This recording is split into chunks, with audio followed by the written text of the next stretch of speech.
Hi guys, as I promised in my last cake basics video, I am going to share my chocolate cake recipe today. So a similar kind of recipe like the vanilla one, which I'm gonna link here for you, but a chocolate version.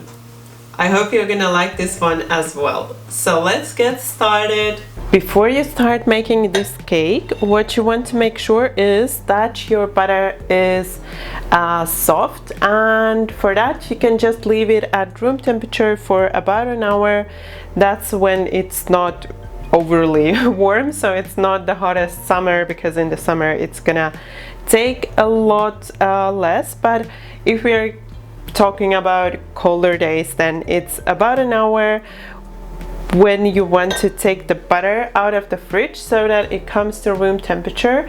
The same applies to the wet ingredients, so the kefir in my case, or you can also substitute it with buttermilk or milk, and also eggs. If you're keeping your eggs at in the fridge, you also want to get the eggs out of the fridge about an hour before you start. So now that everything is nice and soft at room temperature, I'm gonna add my brown sugar to the butter. If you're not new to my channel, you know that I love brown sugar, especially for chocolate cake recipes, because it gives it a really nice touch. It gives like this kind of a caramel-like flavor, and I just really love this brown sugar and what it does to the chocolate cake. So then you just want to whisk the butter with the sugar for about 5 minutes until it's soft and pale.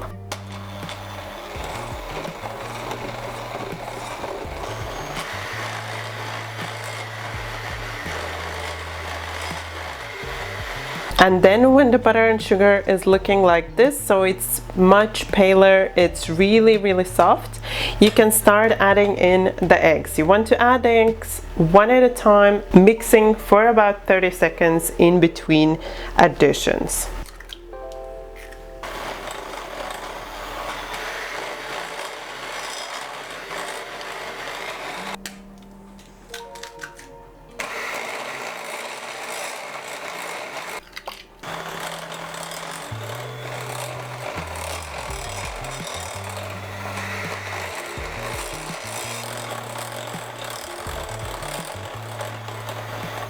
Once you've added all of the eggs, this is how your batter should look like. And now we are going to start adding the dry ingredients and the wet ingredients in batches, and we are going to start with the dry ingredients. Then you want to mix your dry ingredients in a separate bowl. So I have here the all-purpose flour. I also have in here the baking soda and the baking powder, and also the unsweetened cacao.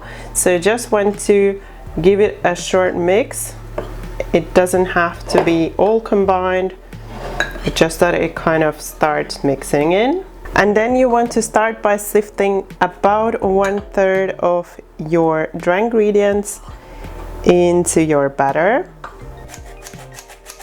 Then you want to turn your mixer to low and just mix until almost combined.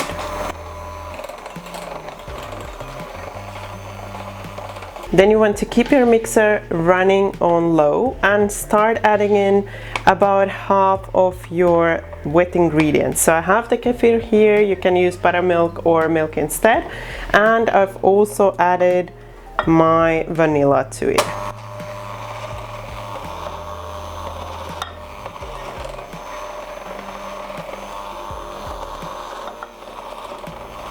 And then again, once it's almost combined, add in another 1/3 of the dry ingredients, and then mix again on low just until combined,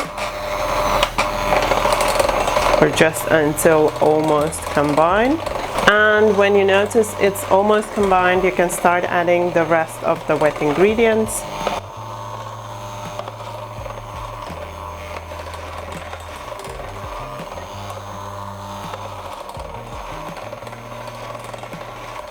And again, once this is almost combined, you want to add in the rest of your dry ingredients.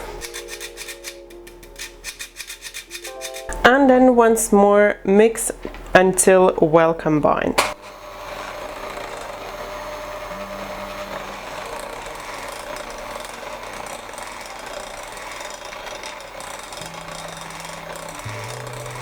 And once it's nice and smooth, well combined, remove the whisks and just shortly mix through with a spatula to make sure that everything is well combined through the bottom and that you have a nice and smooth batter. Then I have my cake tins here that I've lightly buttered. I don't use a parchment paper at the bottom because these work fine without the parchment paper, but you could also cut a parchment paper to fit the bottom, and that will also help to release the cake layers after baking. And then what I do is I just portion the batter with a tablespoon.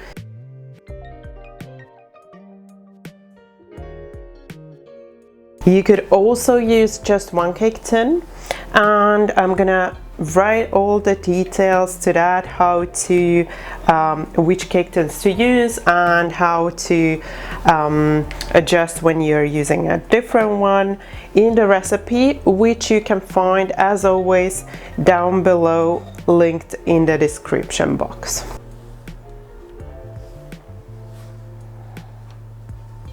Then once you've evenly divided the batter, or you've just transferred the batter into the cake tin, you want to even out the top.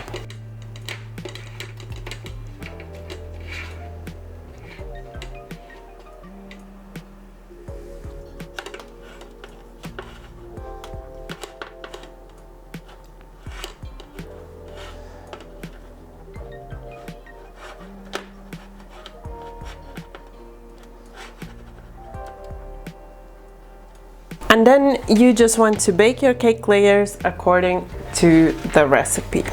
Once you've baked your cakes, you want to remove them from the oven and into a cooling rack. Allow them to cool for about 10 minutes in the cake tins before you remove them, and chill completely on the cooling rack. Also, I wanted to show you how to test that the cake is cooked through or baked through. So you just want to do a bounce test. So push your finger into the cake, and if it bounces back, then it's baked through. Mine has already chilled the 10 minutes, so now I'm going to remove it from the cake tins. I do that usually using a rubber spatula just to loosen the sides, and I use a rubber spatula so that I don't damage my cake tins. And then once you've baked your cakes, you've removed them and you've chilled them, they're ready for use. But what I would suggest to do is to make them a day before, wrap them up, store them in the fridge, and they will taste even better. So that's a little tip. And before I end this video, I also wanted to show you how the cake looks on the inside and how soft it is. So first of all, here you can see how spongy it is. It bounces back right away. And also, if I show it to you from the side, it's really soft and really spongy. So then let's have a look on the inside. You can see the structure of the cake. It's really, you can even see just by looking at the inside how soft and spongy it is, and it smells delicious. So I really hope you will also like it. I hope you enjoyed this recipe, and I hope you're gonna try it out. It's a really delicious, moist and very chocolatey cake recipe. It's perfect with a chocolate cream, it's perfect with vanilla cream, it's perfect with berry filling. It just goes with anything really. I really love this recipe and I make it very often. So I'm really excited to finally share it with you, and I really hope you are gonna like it as well. If you enjoyed this recipe, don't forget that thumbs up for support. And also, if you're new to my channel, then you can subscribe right now, and if you tap the bell, you won't miss any of my new recipes. Thank you for watching my video. Bye bye until next time.